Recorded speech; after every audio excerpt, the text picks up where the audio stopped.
Let's talk about house training. And specifically, what I'd like to address is the subject of crate training. Now, a lot of people might immediately have negative feelings about that. They might call it a cage. That's really mean to put your dog in a cage. Let me tell you something. The number one reason that dogs end up in shelters and humane societies and end up being euthanized is because people don't know how to properly house train the dog, and they get frustrated and they give up on it. So this is a really, really important thing for everybody to know.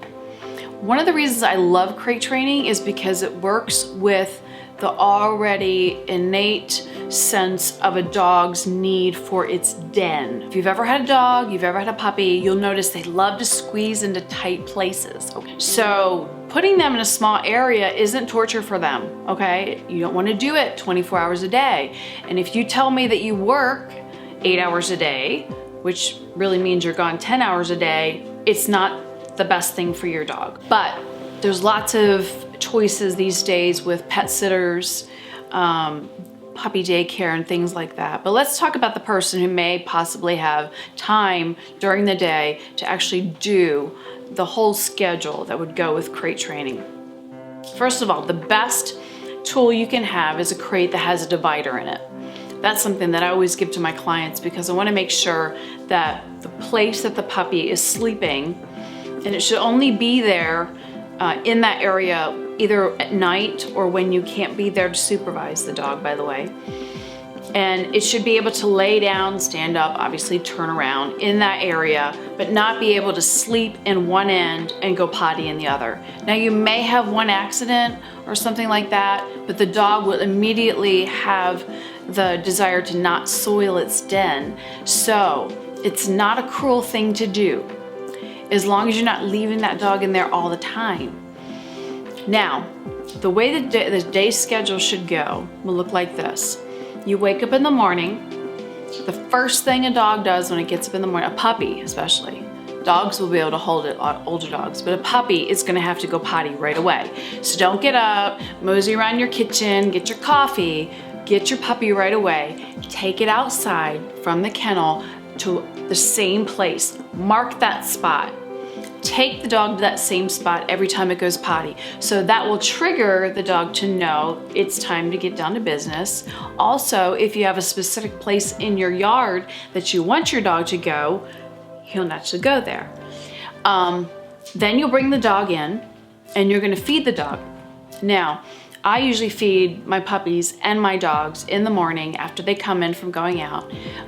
With the puppies, you may want to even put the water in the bucket with the kibble, because sometimes in that small area in the crate they tend to dump their water, and also you can make sure they're getting enough water by doing that. So if you want to do that the first couple weeks, that is kind of a good idea.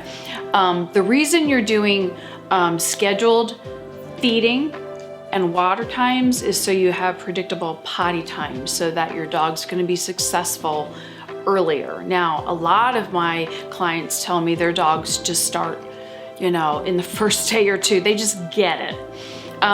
It should never take more than 2 weeks to house train a dog if you're doing it properly. And you need to be consistent, just like you do when you're parenting.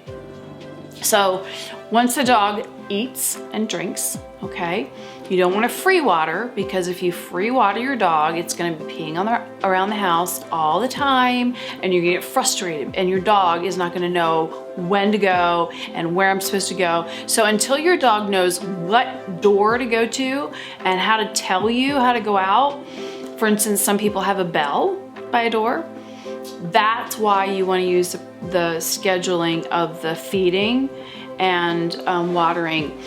Once they've eaten, you're going to take them out. All puppies are different. Some will go out right away and they'll go pee and they'll poop and come back in. Some need to go out maybe twice to get all that done. Your dog will have a schedule that you'll know within a week. That's like clockwork. And once they've gone potty, bring them in. Feel free to play with them. Put the crate in an area where if they have an accident, it's not a big deal. A place where people are crossing back and forth in front of it, so they're watching the family and things like that if they're in it. But when you're there to supervise, you should let the puppy be able to be out and play. Now when they play really hard, they'll maybe go 15-20 minutes. That will also stimulate them to need to go potty. So if you have a little bit of a high energy play time, make sure you take them right out after that. If they do happen to start going to the potty, you usually can kind of see it. They'll do a little circle and a little nose to the ground, and you'll see it, and you can just immediately pick them up, take them outside, take them to that spot. And if they go potty, and every time they go potty in that spot, praise them. Just go, oh, good puppy, and just go crazy. Just don't scare them. I've done that too. I've gotten so excited that the puppy got a little bit alarmed, but just really, praise them for that. So they know it's a big, good thing that they did. And then bring them in, and then they can have, full run of that area that's safe, or a floor that's easy to clean up or something. You want to make sure that until they're fully house trained that you gate off an area. You don't want to have puppies running wild through your house. Again, when you're doing a lot of training, and we'll talk about training in other areas and other videos, but keeping them in a controlled environment will keep you from getting frustrated and not having the control of where your dog is and what they're doing at any given time. And you're gonna have an easier time training if you're there and you're overseeing. Make sure the whole family knows this schedule. The last feeding of the day too should be between 4 and 6, but not after 6. Make sure it's in the crate all the time. Say the word kennel in a nice happy voice when you put them in the kennel with their food, so they associate it with something happy. You don't want to use a crate for punishment. That will make them sour to the crate. Whenever they go in the crate, put a little treat in there, maybe some of their kibble, a toy, and use a very sing-songy voice.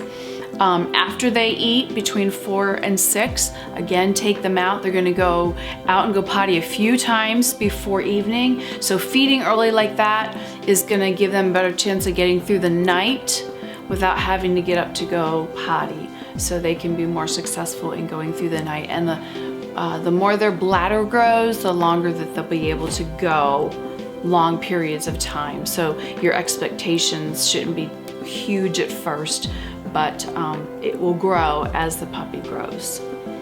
So if there's any other questions anybody has about crate training or house training, please personal message us or email us, and we'll be happy to cover that.